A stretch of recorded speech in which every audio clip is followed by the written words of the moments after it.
I onda se sjetim ljudi koji su skeptični, koji imaju možda visoku sposobnost kritičkog razmišljanja.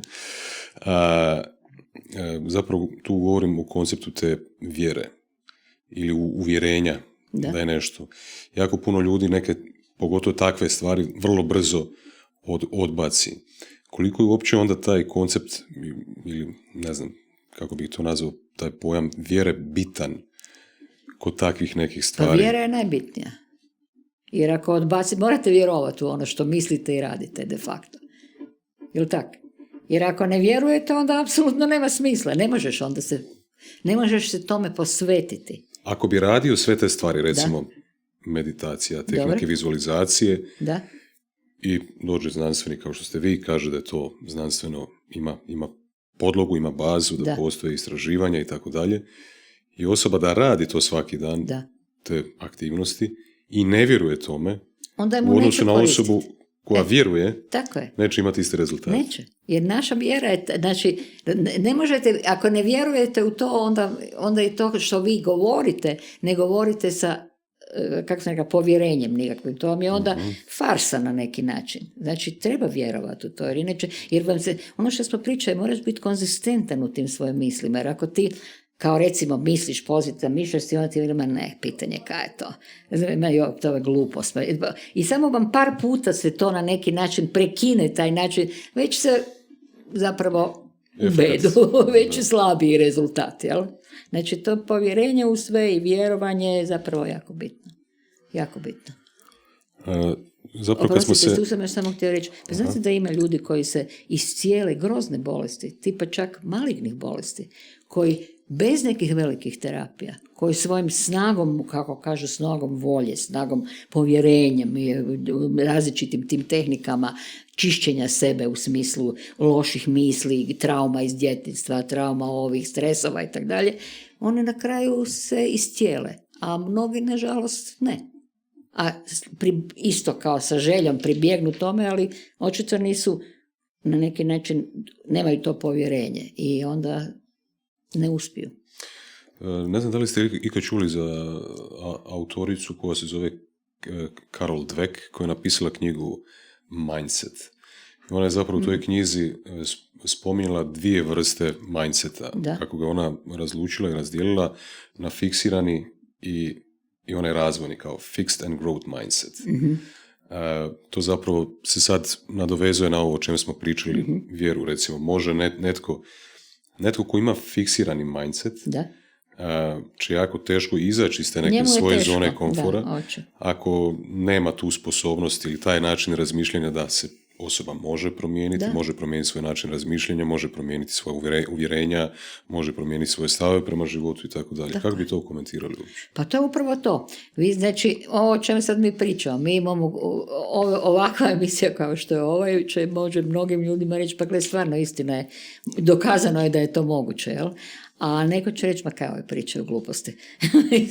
Dakle, to je taj fiksirani mindset koji se ne da izvući, kao što ste rekli, iz svoje zone komfora, ali svi mogu raditi i pokušati raditi na tome. Mislim da su, jako je bitno ovo znanje probati, plasirati među što više ljudi. Neko će imati uspjeha, neko možda neće, ne možete se onda, ako, ne znam, ti prijatelj neko veli ne, ja sam to probao, to ti niš ne vredi, nemojte se obazirati na to što je taj prijatelj probao. To treba svak od nas sam za sebe napraviti. Dakle, užasno je bitno biti otvoren i novim spoznajama i nastojati, dakle, si omogućiti što ljepši i što svrhovitiji život. Znači, biti zadovoljan, veseo, smijati se, ići s prijateljima na kavu, diskutirati o bezveznim stvarima. Vi, dečki, pričate o nogometu, često cure pričaju o dečkima. Dakle, mislim, razumijem, ali to je bit. A znate što se sad događa? Dođeš u nekakav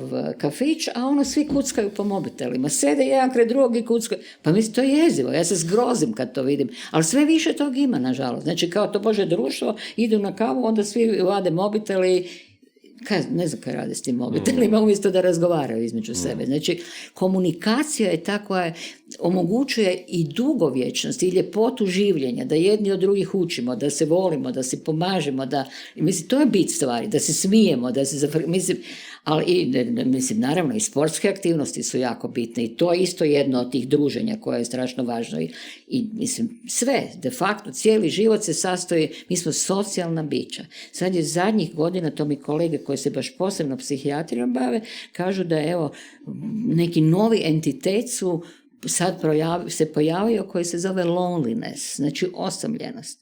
Rezultat je ovih svih strahota, zatvaranja, znači to je dio, nije depresija kao, nego loneliness, osjećaj usamljenosti, ti si sam u nekom zatvorenom prostoru, nemaš komunikaciju s nikim, jezivo. I to postaje bolest. Dakle, to je apsolutno je moguće spriječiti. Znači, kad vi gledate na koji način nastaje Alzheimerova bolest i u jednom velikom istraživanju Lancet Commission on Dementia, to je Lancet je naš najpoznatiji stručno znanstveni časopis, oni su jednu komisiju eksperata bili prije puno godina osnovali i onda je 2017. izašao prvi report, a 20. drugi i pokazali su da je 12 čimbenika rizika, uklonjivih čimbenika rizika, ako se uklone, prepoznaju uklone, sprečavaju 40% demencija. Halo, skoro svaka druga.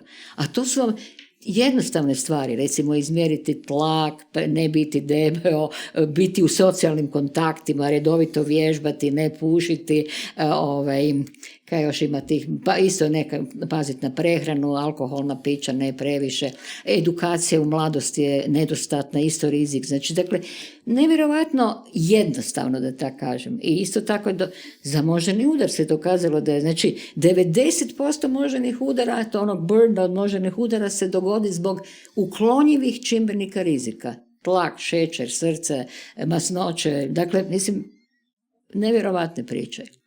I zato mi to nastojimo stalno pripovedati, govoriti, dajte ljudi ovo, pazite na te neke situacije koje je moguće izbjeći ako im stručnjaci su ti koji moraju reći šta je to, jel tako? I može se na internetu naći puno podataka, ali mislim da ipak smo mi ti koji bi trebali reći, gledaj, ovo ti je dobro, ovo baš i nije, jel? Ali nek se ljudi onda stvarno, jer jako je važno širenje znanja, sad ima toliko puno znamo, a ljudi na kraju, umiru od demencije, pa to je jezivo. U trenutku dobivam 1000 misli i gledam u kojem smjeru nastavi dalje, a sve mi je fascinantnije jedno od drugoga. Ono što ja sam sebe pitam dosta često i fasciniran sam sa tom činjenicom, to je barem moje iskustvo, a vidim i prema ljudima koji se nalaze oko mene. Vi govorite da je mozak savršeni organ. I kad imamo tako nešto na raspolaganju, onda mi je zapanjujuća činjenica da čovjek kao biće ima izrazito nisku razinu samokontrole. Da. Znači, ako ja, recimo, sam odlučio da želim ići u nekom smjeru, da želim nešto raditi u životu, želim prestati pušiti, želim više trenirati redovitije, želim promijeniti prehranu, želim biti bolji suprug, želim ono što god. Da. I jednostavno nema samokontrole, nema dovoljne discipline da bi svaku od tih svojih želja, ciljeva u konačnici realizirali. Da li je mozak onda savršen organ ili nije? Mozak je ali vlasnik mozga nije možda. Ali da se malo žalim, ali mozak je savršen. A mislim, činjenica je da to je ta volja koja kao nama koji puta nedostaje. Odnosno, previše može neka čak se i ovisnost radi. Da ljudi kažu, hoću prestati pušiti, pa ne mogu jer sam... Sad, on je već imao tu neku fizičku ovisnost, probleme ako prestaje pušiti. Ali zato postoje metode. Imate škola za odvikavanje, škola za debljinu, škola za ovo. Može se sve... Ako se odluči čvrsto, sve se može provesti, sigurno. I zato da je najveći problem je u tome što, pred puno godina sam jednu od mojih prvih knjiga popularnih napisala Ključ za zdrave dane, mozak i žile bez mane, 93. I onda sam 95. i drugo izdanje čak izašlo. To je bila popularna totalno knjiga, a tada sam baš naletila u Americi na jednu genijalnu knjigu Stres, Is it worth dying for? Dakle, da li je vrijedno umreti zbog stresa? Napisao je jedan kardiolog koji je užasno puno radio, trčao, predavao, ne znam šta, i u bolnici u kojoj je radio je dobio infarkt srca I onda je, s obzirom da se to desilo u bolnici, su ga uspjeli, to je bilo prije tih raznih naših stentiranja i terapija sa visokom tehnologijom, 70 i neke, ali uspjeli su ga spasiti i on je onda shvatio da u stvari je to njegovo reagiranje njega dovelo do, to je on nazvao vrući reaktori, znači osobe koje burno reagiraju, onda im se digne tlak i srce se jako ubrza i tu se troše na neki način. I on je cijelu knjigu napisao o tome, znači da li je vrijedno umrijeti zbog tog stresa koji temelje, i rekao je kad bi ljudi samo 10% ili 5% vremena koje provedu nakon bolesti da vrate svoje zdravlje, kad bi samo toliko upotrebili prije na očuvanje zdravlja, bilo bi famozno. Ali to se obično desi tek kad ljudi se ozbiljno razbole, onda te neke velike odluke ipak provedu u djelo. A dok to nije prisutno, ako je samo ok, hoću biti lepa, neću biti debeo, onda, ali ako je infarkt, onda će se napraviti to, jel?